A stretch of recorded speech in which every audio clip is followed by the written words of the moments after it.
Agora, Band News informa. Tudo sobre atividade física, exercícios, cuidados, treinos, equipamentos, alimentação e saúde. Band News informa. Com Camila Hirsch e Bruna Baroni.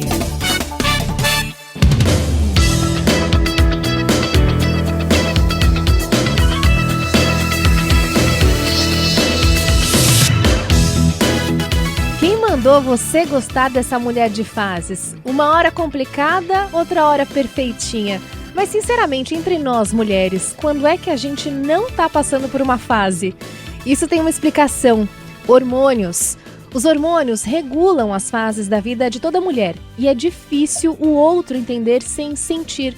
Sem passar pelas dores que nós passamos, sem vivenciar turbilhões de emoções que sobem e descem, sem sofrer com a tão temida menopausa. Mas será que mesmo compartilhando de todas essas experiências, nós mulheres compreendemos e abraçamos essas fases? Estamos todos preparados para lidar e respeitar as intempéries femininas? Seja bem-vinda, seja bem-vindo a mais uma edição do Band News Informa, comigo, Bruna Baroni, e a nossa professora, mentora e treinadora, Camila Hirsch. Olá, Bruna, olá, ouvintes, é um prazer estar hoje aqui conversando sobre esse tema que faz parte da minha vida inteira, obviamente, de tantas mulheres, e acho que sim, também faz parte da vida dos homens que acompanham, mas eu acho que isso que você falou de fases, né, Bruna, a gente hoje está aqui para conversar um pouco sobre várias fases que a gente passa, e quanto mais informação a gente tem, quanto mais informação a gente consegue passar para as pessoas, eu acho que fica, não que fique fácil de passar, mas eu acho que sim, ameniza as fases que a gente passa, aprende a aceitar, aprende a conduzir de uma melhor maneira. Então, vai ser um prazer a gente hoje falar sobre vários temas aqui da vida da mulher, desde menina até a mulher madura, até a mulher mais velha, mais idosa, como quer cada um aí gosta de falar e prefere, mas eu acho que a gente tem muito que aprender sempre. E quanto mais a gente sabe, melhor a gente consegue viver. A nossa convidada nesse especial que celebra o mês das mulheres é a médica endocrinologista Thaís Mussi. Doutora, seja muito bem-vinda ao programa. Muito obrigada, Bruna, muito obrigada, Camila, pelo convite. Eu estou super feliz de estar falando sobre esse tema que nós, todas mulheres, passamos, como estávamos conversando, sempre estamos em alguma fase. Então, muito obrigada pelo convite, é um prazer imenso estar aqui com vocês. O prazer é todo nosso de te receber, doutora, e eu queria começar te perguntando sobre o porquê de os hormônios serem tão decisivos, né, para as fases da vida da mulher. E se a gente pode aplicar a mesma lógica para os homens? Bruna, infelizmente não. Vou romantizar um pouco, dizendo que talvez isso que nos torne tão especiais e tão diferentes, mas os homens eles não sofrem com todas essas flutuações hormonais que nós sofremos. Então, se a gente parar para pensar, não digo tanto tempo atrás, mas na época assim, das nossas mães, das nossas avós, o primeiro grande marco da fase da menina, quando ela vai ficar mocinha, que vem a menstruação, era uma coisa vista até como uma vergonha mesmo, se escondia isso, então assim, nossa, ficar menstruada, era algo assim que não podia ser falado, estou naqueles dias, era todo um tabu em cima disso. Então, acho que desde pequena, nós, mulheres, aprendemos assim, desde muito cedo, porque, né, hoje está cada vez mais cedo a questão da puberdade das meninas, mas toda essa oscilação, os homens passam inicialmente na puberdade. Aí sim, eles saem de meninos para se tornarem homens mesmo, né, com todo o pico hormonal, mas depois é mais uma constância, tanto que a andropausa é algo extremamente discutido ainda, mas nós mulheres não, nós mulheres temos todas essas alterações. É puberdade, é gestação, é pré-menopausa, é menopausa, é muita coisa que entra na conta, né? E a gente pode, então, definir quais são esses hormônios principais, os hormônios femininos? Claro, com certeza. Então, assim, primeiro que acaba afetando, o que a gente entra em contato primeiro? Com o estrogênio, com a progesterona. Então, a hora que saímos da infância e começamos a ficar em idade fértil, porque o menstruar, a menarca, que é a primeira menstruação que nós temos na vida, nós mulheres temos na vida, essa menarca, ela marca o nosso início, vamos dizer, de uma fase fértil, embora, né, seja cada vez mais precoce, como eu disse, não necessariamente você vai engravidar tão cedo assim, mas esse é o primeiro marco. Então, quando nós temos toda essa questão hormonal do estrogênio, da progesterona entrando em ação, essa entrada na puberdade. Depois disso, vamos pensar na gestação. A gestação aí já é outra inundação hormonal. Mas só para eu pegar o raciocínio aqui, Bruna, e não me perder, muitas meninas também nessa fase da puberdade passam por algo que é bem desafiador, que é a síndrome dos ovários policísticos, que é algo hormonal também, de fundo hormonal, e que pode atrapalhar muito essa fase que já é extremamente desafiadora, mas essa enxurrada hormonal da síndrome dos ovários policísticos, com alteração de uma resistência insulínica, alteração da testosterona algumas vezes, também essas alterações hormonais também fazem parte. Então, vamos fazendo uma escadinha aí, vamos construindo um raciocínio.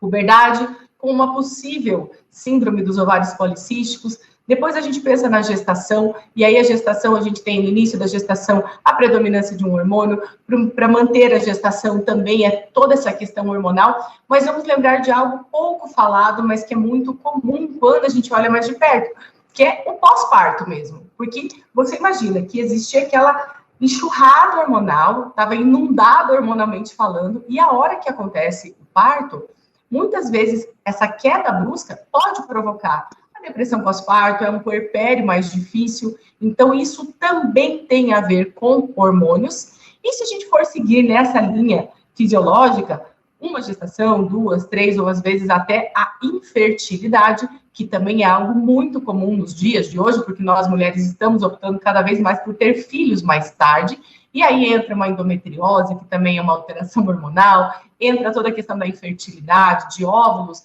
mais antigos. Então, tudo isso a gente vai botando nessa conta. Na sequência, pensando nessa escadinha e nessa lógica, a gente vai falar da perimenopausa.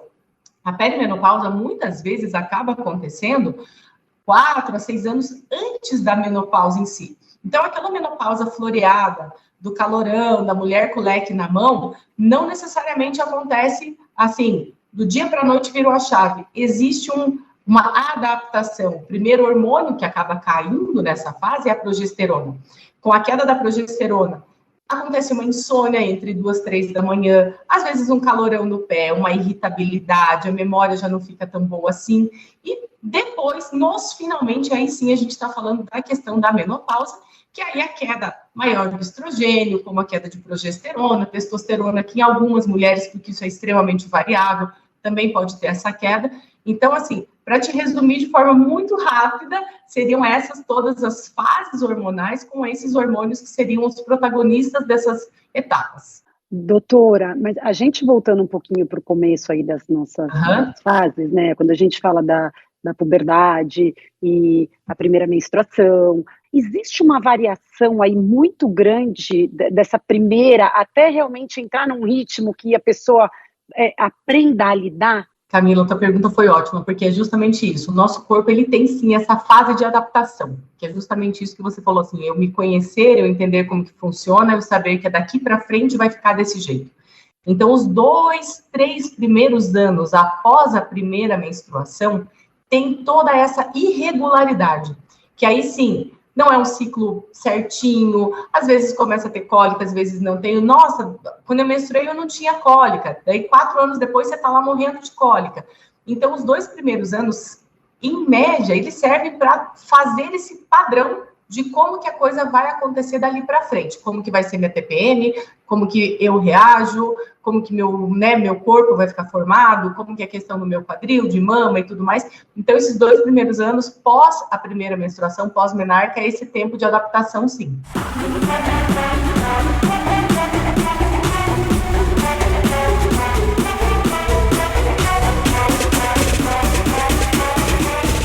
O Band News Informa está celebrando o mês das mulheres com a médica endocrinologista Thaís Mussi. A gente está conversando sobre como os hormônios definem as fases da vida das mulheres. Doutora, você citou 2 pontos muito importantes que eu queria pedir para a gente entrar um pouco mais a fundo, né, para explicar exatamente o que é a síndrome do ovário policístico e a endometriose. Então, a síndrome do ovário policístico, ela é uma tendência, geralmente a menina, ela tem às vezes alguns outros casos na família, e geralmente ela cursa com uma alteração da insulina, que é um hormônio que o nosso pâncreas produz, da testosterona, às vezes de um, às vezes de outro, às vezes de ambos. Quando existe um aumento da testosterona, Bruna, a gente fala das características mais do hirsutismo, traduzindo é o quê? Uma pilificação maior. Então, assim, ela tem mais pelo, ela tem mais acne, a pele é mais oleosa. E quando existe em concomitância a alteração da insulina, a resistência insulínica, são as meninas, assim, que têm mais dificuldade para emagrecer. E essa resistência insulínica é como se, assim, ela reagisse, quando existe uma ingestão de carboidrato, de glicose, né? Ela tem uma reação aumentada dessa insulina, e essa reação aumentada da insulina vai fazer com que propicie esse aumento de gordura abdominal, esse acúmulo de gordura abdominal. No caso da endometriose, a endometriose ela é uma doença que eles falam doença da mulher moderna. Por quê? Porque muitos ginecologistas, muitas teorias, elas vêm justamente no fato de que nós estamos demorando mais para ter filhos, por isso estamos tendo mais ciclos menstruais, estamos mais expostas ao estrogênio e por isso temos essa tendência maior a desenvolver a endometriose. Que a endometriose ela é o tecido do útero em locais atípicos. Então, por exemplo, eu tenho uma endometriose com comprometimento intestinal, eu tenho uma endometriose com comprometimento da bexiga. Por ter muitas menstruações, por estar exposta muito tempo, coisa que, vamos dizer, nossas mães, nossas avós já não tinham muito essa situação, né?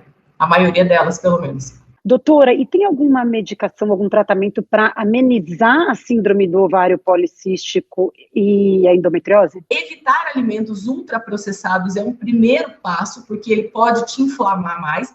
A atividade física é muito bem-vinda por desinflamar, mas também existem medicações, desde anticoncepcionais até suplementos que podem ajudar bastante nessa questão da síndrome, no alívio dos sintomas também. Já no caso da endometriose, a premissa é evitar ao máximo possível que a mulher menstrue, para que não tenha essa exposição. Então, evitar ao máximo possível. Então, existem métodos anticonceptivos, existem anticoncepcionais de forma contínua, mas hoje já existe no mercado, sim, tratamentos hormonais mais voltados para a endometriose. Quantas vezes você, mulher, ouviu que estava irritada demais, brava demais ou histérica demais, quando, na verdade, seu corpo estava passando por milhares de processos que você nem saberia interpretar? Quantos dos preconceitos e machismos a gente poderia combater se as pessoas compreendessem minimamente os ciclos e a saúde das mulheres? O Band News Informa está recebendo a endocrinologista Thaís Mussi para explicar justamente alguns pontos cruciais sobre saúde feminina. E, doutora, algo muito curioso, né, sobre esses preconceitos que a gente tem, questões da sociedade mesmo que a gente tem que lidar e que, na verdade, tem a ver com uma natureza humana, né, a natureza feminina.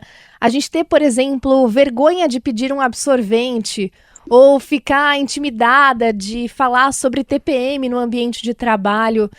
Como você vê isso hoje como médica endocrinologista, né? A gente está avançando, a gente sabe falar mais sobre isso ou ainda falta muito? Eu acho que a gente já avançou muito, Bruna, e o que eu vejo no consultório? Parece que a gente vem com um rótulo, né?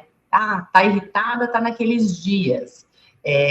Automaticamente já associa que uma alteração de humor, coisa que, assim, todo mundo tem, homens e mulheres, todos temos, mas basicamente nós mulheres, por sermos seres muito mais hormonais, já está atrelado que se a gente tem alguma coisa, se a gente não está num dia muito legal, é porque é culpa do nosso hormônio, a gente está alterada, e a gente também já acho que até se acostumou a colocar isso, né, justificar, às vezes até de uma forma mais leve, brincando com isso. Mas eu acho que a gente avançou muito, assim, em questão de realmente isso ser um assunto em pauta e os homens estarem mais compreensivos com isso. No meu ponto de vista, eu acho que sim. Acho que a questão toda de acesso às informações, eles também estão compreendendo mais. Eu vejo muito no consultório mulheres que chegam muito nessa idade da perimenopausa, menopausa, vêm junto com os seus maridos, com seus companheiros e relatam muito isso mesmo, assim. Tá muito difícil, meu humor tá muito complicado, porque toda essa oscilação hormonal, ela pode sim ser tratada. E aí eu acho que a gente fica numa situação de a vida inteira acostumada é assim mesmo, que a gente também, às vezes, não quer pedir ajuda, ou vai levando. E muitas vezes eu tenho pacientes que chegam no consultório e falam assim, eu não me suporto. Eu estou realmente numa alteração muito grande. Porque uma TPM, sim, ela pode ser algo, assim, exacerbado, que nem a paciente mesmo tolera e fala assim, eu não estou no meu normal, eu não consigo estar bem. Então, eu acho que a gente avançou muito até no sentido das mulheres virem pedir ajuda e não encararem isso como algo, é normal, é assim mesmo, sabe? Isso no fundo é uma maravilha, porque você poder conversar, você poder dividir, porque é uma troca de experiência e não precisa ser uma coisa de grupos, né? Eu costumo dizer, eu sei que existe isso muito e obviamente as pessoas se ajudam e tá tudo certo, se tá valendo, né? Tá ajudando as pessoas, mas eu acho assim, fica então naquele grupo, a gente divide só essas informações, essas dores. É tão importante você poder chegar, sentar do seu lado numa mesa de trabalho, pode ser um companheiro de trabalho que você tem uma certa liberdade de falar, nossa, essa semana tá muito complicado, tá difícil, porque eu tô irritado, eu tô cansado, o sintoma que pega nela, né, poder dividir, e não é que a pessoa é responsável por fazer alguma coisa, mas ela sabe, né, é igual você falar, gente, estou com muito frio, ou eu estou cansada, dormi pouco, né, então é você poder conversar com as pessoas, abrir e trocar esse tipo de informação, porque você, a partir do momento, eu gosto de falar muito isso, né, doutora Thaís, que você tem noção da sua condição, a hora que você entende qual é a sua condição, ela fica mais fácil de você lidar com ela, né? Concordo plenamente, Camila. E assim, eu acho que a gente está vivendo uma era que nós, endocrinologistas, por exemplo, a minha formação é Santa Casa de Misericórdia de São Paulo. Trabalhei no Círio. É uma formação extremamente clássica. Aí você abre uma rede social e você vê lá, implante hormonal vira super mulher, a Mulher Maravilha. Então, assim, volte a ter a libido de 15 anos de idade, volte a ter... Gente, qualquer pessoa que tenha bom senso sabe que isso é praticamente impossível. Então, assim, a gente ficar à venda de milagres muito fáceis também é algo que tem que ter esse cuidado, porque, beleza, você não precisa ficar sofrendo com calorão, sofrendo com a insônia, sofrendo com sintomas, você pode sim melhorar e muito a sua qualidade de vida, mas também não ser ingênuo ao ponto de achar que você, com 50, com 60 anos, você vai ter, às vezes, o mesmo gás, o mesmo pique, a mesma libido com 18 anos de idade. Que bom, se tiver, ótimo, tá tudo certo, tá tudo lindo. Mas também ter esse apoio das amigas, ou de pessoas próximas, ou com o grupo que você confie, para poder falar sobre isso e ver que também existe hoje, infelizmente, essa coisa assim, ou você se conforma, ou você vira algo sobrenatural. E, doutora, por que a gente tem tanta variação de humor nessas fases, em que os hormônios estão à flor da pele, né? A variação de humor, ela é proporcional, Bruna, justamente à variação hormonal. Então, assim, é muita variação hormonal. Relembrando, menopausa. De 4 a 5 anos antes, eu já começo a ter uma perimenopausa. Então, eu já começo a ter uma oscilação. Então, fica essa flutuação que reflete no nosso humor, no nosso sono. E aí, a gente está falando, agora eu estou falando perimenopausa e menopausa, mas pensando numa idade fértil lá, 20 e poucos, 30 e poucos anos, que está menstruando, está tudo normal. Nós temos as fases do ciclo menstrual. Então, até tem muita, assim, eu já vi educadores físicos que fazem o treino voltado para a fase do ciclo, que é muito bacana, porque nós temos a fase menstrual, a fase folicular, a fase da ovulação, a fase lútea e a fase pré-menstrual. Todas essas fases, algum hormônio está sendo protagonista. Então, vai refletir no nosso humor. É só a gente pensar na nossa quando a gente está ovulando. A gente está mais feliz, a gente está mais tranquila, o humor está melhor, a gente gosta de se arrumar. Quando a gente está no pré-menstrual, você quer comer doce, você está irritada, qualquer coisa te tira do sério. Então, porque são quedas muito grandes, são variações muito grandes. Então, a gente reflete exatamente os nossos hormônios. Por isso que muita mulher, assim, não gosta de menstruar, para não ter todas essas flutuações, né? Dá pra gente estabelecer não sei se exatamente uma média de tempo anterior à menstruação? É variável, mas a média a gente pode falar 7 dias. Doutora, e a gente poderia dizer, que nem você mencionou sobre o pós-parto, né? E a gente poderia dizer que no pós-parto, já que vem junto com a criança, né? Existe esse abalo maior psicológico ou não? Porque nesses outros casos todos, somos nós com nós mesmas, obviamente que tem as pessoas que vivem com a gente socialmente ou familiares, mas o pós-gestação é uma coisa bem forte, né? Essa influência do ter um ser influencia também mais ainda, pode influenciar pelo lado psicológico, tem uma força muito grande do que só a variação hormonal que tem pós? Com toda certeza, influencia e muito, até porque assim, cada uma encara de um jeito, né? Mas a queda hormonal, ela é muito brusca, e às vezes, Camila, eu já presenciei casos no consultório de assim, mulheres inférteis, que passaram por processo de FIV, por inseminação, por fertilização, enfim, por toda aquela situação, conseguiram ser mães, mas tiveram depressão pós-parto. Por essa queda hormonal muito grande, durante o processo de gestação também, de querer engravidar, fazer toda uma situação também no estímulo hormonal muito alto, e a hora que tudo isso sai de cena, que todos esses hormônios despencam, por mais que você tenha ocitocina, às vezes você não consegue amamentar, isso já também é um ponto contra, no sentido da questão do bem-estar, da depressão pós-parto. Tem vários fatores que entram na conta. E aí depende muito do momento que a gente está passando, da nossa rede de apoio. Então, é um momento muito delicado, muito delicado. Oi, Informers! A nossa convidada hoje é a médica endocrinologista Thaís Mussi. Ela está conversando com a gente sobre as fases da vida da mulher do ponto de vista hormonal. E, doutora, a gente falava há pouco sobre ciclo menstrual. Tenho mais uma questão sobre isso, sobre a irregularidade. Quando um ciclo é muito irregular, o que isso quer dizer? Pode dizer muitas coisas, desde uma irregularidade como assim, eu menstruo hoje, só daqui 3 meses. Pode ser um indício de uma síndrome de ovário policístico, uma irregularidade menstrual, até na questão do padrão, às vezes, Bruna, muito coágulo, uma menstruação com muita cólica, uma menstruação que não é normal, com muita dor, incapacitante, pode ser um sinal de uma endometriose. Uma irregularidade menstrual, por exemplo, a mulher que está na perimenopausa, nesses 4, 5 anos antes da menopausa, ela pode começar a ter ciclos mais curtos ou ciclos mais longos. Então, varia muito a questão, assim, o tipo da irregularidade e a faixa etária da mulher para a gente poder fazer essa conexão. Doutora, tem outros fatores, que a gente sempre, é tudo hormônio, né? Tudo hormônio. Tudo hormônio, é uma loucura. Por exemplo, a nossa tireoide, né, que produz. Como que, assim, para a mulher, qual é a diferença dela e do homem, essa função toda aí, tanto do hipotireoidismo ou do hipotireoidismo? Quanto isso influencia nesses momentos da vida hormonal da mulher? Influencia muito. Eu tinha a minha chefe da Santa Casa, a doutora Nilza, ela falava assim, tireoide, teu nome é mulher. Porque a mulher, ela é muito mais suscetível a ter alterações de tireoide. Nessas fases, especialmente, assim, eu, por exemplo, eu fui mãe aos 40 anos.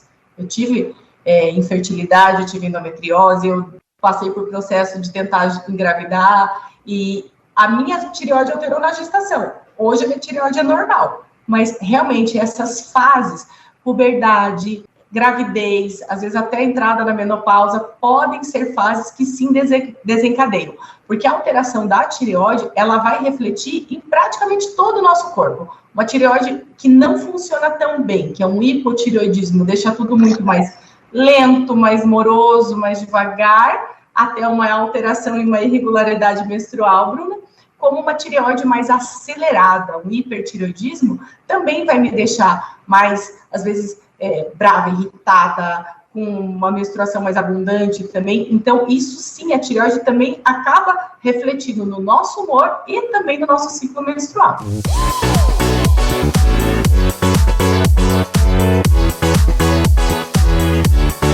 Puberdade, TPM, gravidez, menopausa, a vida de uma mulher é feita de fases. O Band News Informa abriu espaço para discutir preconceitos e esclarecer dúvidas comuns sobre a saúde feminina nesse mês em que se celebra a mulher. A nossa convidada é a médica endocrinologista Thaís Mussi. Camila Hirsch, com você. Doutora, a gente estava falando um pouco sobre a tireoide, né, no bloco anterior, e eu, por exemplo, tenho hipotireoidismo, né, e a gente sabe dessa característica do cansaço, de estar num ritmo mais lento. Eu fico imaginando se eu não tivesse, como é que eu ia estar, que eu acho... Coitado do pessoal do meu lado. Mas, enfim, as pessoas falam muito do distúrbio, né, do ter algum problema hormonal. Será que eu tenho algum problema hormonal? As pessoas se questionam muito isso, o meu metabolismo, a tireoide, o quanto realmente isso nas mulheres acontece, realmente é muito comum ou não, porque eu acho que existe uma confusão, às vezes, do seu ciclo, dessas variações que são normais, dos distúrbios metabólicos mesmo, né, ou não? Sim, tem muita variação, até tem muito que a gente se fala muito hoje, como eu puxei o gancho lá atrás, essa questão de alta performance em tudo, né, essa coisa de ter que estar sempre a mil com o raciocínio maravilhoso, se ter pique para acordar às 4:30 da manhã e fazer tudo que você precisa fazer da conta do dia. Então, assim, essas alterações hormonais, de fato, elas acabam influenciando bastante nessa situação, e nós, mulheres, sim, somos mais suscetíveis a isso. Então, por exemplo, uma tireoide desregulada vai te deixar cansada, mas pensando num hipotireoidismo, né? Mais cansada, o ciclo menstrual irregular, o intestino mais lento, a pele mais seca, mas a partir do momento que eu regulei, já está dentro do normal. E aí, às vezes, Camila, é um ritmo de vida errado, vou colocar entre aspas, porque assim, às vezes é um ritmo de vida que eu consigo ter, que eu quero justificar que possa ser um metabolismo alterado, ou possa ser uma alteração hormonal, e na verdade é o básico que não está sendo bem feito. Eu não estou tomando água, eu tomo só refrigerante e café o dia inteiro, não me hidrato, não paro para ir no banheiro, porque eu estou lá no banheiro já precisando sair, fazer outra coisa. Então, aquela coisa tão acelerada, que é natural a gente pensar, é alguma coisa hormonal, porque eu não era assim, ou porque eu não fazia dessa forma, era diferente. Mas se a gente for colocar, assim, talvez de uma forma estatística, de fato, os problemas hormonais ou metabólicos existem, mas é pequeno, é uma parcela pequena perto, de fato, dessas alterações de mudança do estilo de vida. Porque, assim, hoje tudo é alta performance, né? A gente tem que fazer tudo ao mesmo tempo e de uma maneira indefectível. Tem que ser, assim, a gente se cobra muito, nós mulheres temos isso, né? Se cobrar demais, o perfeccionismo, se eu não conseguir ser a melhor mãe, a melhor profissional, a melhor amiga, a melhor filha, a melhor esposa, alguma coisa está errada, né? Uhum. E na verdade, então, é legal as pessoas saberem, porque antes de se entregar para esses hábitos de vida que teriam, que você falou, poxa, da água, né, coisas que parecem que são simples, né, mas são as mudanças mesmo de estilo de vida, de alimentação, de hábitos saudáveis, já faz muita diferença, porque a pessoa vai se sentindo mais cansada, nesse caso, ou com alguma alteração, uma chateação, uma deprê, uma falta de energia, e aí ela joga a responsabilidade para cima de um problema hormonal, que na verdade foi o que você disse, a hora que se ele foi detectado, está controlado, tomou o negocinho, gente, está tudo certo, né? Então, assim, mas tem que ter a nossa ajuda, do nosso lado. Exatamente, eu acho assim, é super válido e inteligente a gente olhar, ver como é que está a nossa situação por dentro, nosso hormônio, nossa tireoide, nossas vitaminas, Camila, porque muitas vezes hoje a gente fica o dia inteiro fechado em consultório, em escritório e tudo mais, você não pega um sol, a vitamina D está lá no pé, e você pode estar achando, eu estou cansada porque eu tenho uma tireoide alterada, e às vezes é uma deficiência de vitamina D. Um ciclo menstrual abundante, que eu sangre muito e meu ferro está lá no pé, eu não vou ter energia para nada. Então, também, assim, o olhar para a questão, assim, exames, vamos colocar, dar nome aos bois, ser prática e olhar como estão meus hormônios, como estão minhas vitaminas, como que está minha saúde metabólica e hormonal, extremamente importante, muito, muito, muito válido. Mas, mais importante ainda é ter essa questão do feijão com arroz bem feito. É isso que eu falo muito no consultório, porque endócrino a gente, né, tá lidando com esses pacientes, com essas alterações hormonais, de perto, e muitos pacientes chegam com isso assim, eu vim porque eu quero ver meus hormônios, quero ver porque eu tenho certeza que tem alguma coisa alterada, e às vezes não tem, e é essa coisa do voltar para o básico bem feito, de fazer o que a gente precisa fazer, mas até o dormir, né? Você falou sobre rendimento, doutor. Eu queria puxar um pouco a sardinha agora para o lado do exercício físico, né? De que maneira os hormônios impactam no rendimento, né? Na hora de você fazer um treino. E até falando, né, das fases mesmo da vida da mulher. Uma mulher que está na pré-menopausa, uma mulher que está na puberdade, como isso é diferente, né? O hormônio no exercício físico nessas fases. Nessas fases. Vamos pegar lá no começo, então, um ovário policístico. Pensando que a menina ela tem uma resistência insulínica maior, a atividade física vai fazer com que essa resistência insulínica caia. Eu tendo uma queda da minha resistência insulínica, eu melhoro minha síndrome do ovário policístico. Pensando na questão da gestação, se eu me exercito, eu tenho muito mais chance de não ter uma pressão alta, uma eclâmpsia, de não ter um diabetes gestacional, eu consigo me manter mais no peso. Voltando só um pouquinho até na endometriose, o exercício físico na endometriose, ele libera hormônios de bem-estar. Bom, o exercício físico libera os hormônios de bem-estar, porque a gente sabe essa situação, mas para a endometriose, que é uma coisa crônica relacionada com dor, tem uma importância muito grande, e eu melhorando a minha atividade física também, automaticamente assim, estou melhorando minha testosterona, acaba caindo um pouquinho o estrogênio também, tudo isso entra na conta. Na perimenopausa, a importância do exercício, muito mais um exercício resistido, uma musculação funcional, um pilates puxado, uma yoga puxada. Por quê? Porque eu preciso massa óssea. É a fase que meu estrogênio vai lá para o pé e é o meu estrogênio que mantém meu osso bom, a minha saúde óssea. Então, se eu faço atividade física, eu consigo melhorar minha massa óssea. Hoje, a maior causa de morte das mulheres em perimenopausa e menopausa não é câncer de mama, não é câncer de útero. São situações cardiovasculares, é derrame, é infarto mesmo. Então, a falta do estrogênio, ela deixa mais suscetível, fica mais exposto. Então, fazer exercício físico acaba melhorando tanto a questão performance, saúde cardiovascular e proteção óssea também. E a mulher que está menstruada e vai treinar, é mais difícil para ela nesse período? É bem mais difícil. Na fase folicular, na fase de ovulação, eu tô ótima, eu consigo, eu tenho força, eu vou, eu faço, eu aconteço. A hora que eu começo a entrar na fase lútea, depois no pré-menstrual, eu já tô mais cansada, tô mais desanimada, não tenho tanta força, eu já não consigo fazer direito. Então, isso também faz diferença, sim. E nesse sentido, doutora, não seria, por exemplo, você pode segurar um pouco a onda do treino, mas se você também vencer essa sensação que está te dando, também ajuda a amenizar essa queda também, né? Muito, Camila, porque é isso, não é para não treinar, é para adaptar o treino, porque deixar de treinar vai ser muito pior, sem dúvida nenhuma. Então, talvez, uma coisa assim, que você está desafiando lá a carga, ou fazer um exercício assim, de mais, que te desafie, mas de mais força, é mais interessante nessa primeira fase do ciclo. Mas um aeróbico, uma coisa mais tranquila, um alongamento, um exercício um pouco mais suave, diferente, é melhor na segunda fase, porque uma caminhada, uma corridinha leve, eu vou conseguir fazer de uma maneira muito melhor na segunda fase, na primeira também, mas um exercício de força, ele é melhor executado na primeira fase.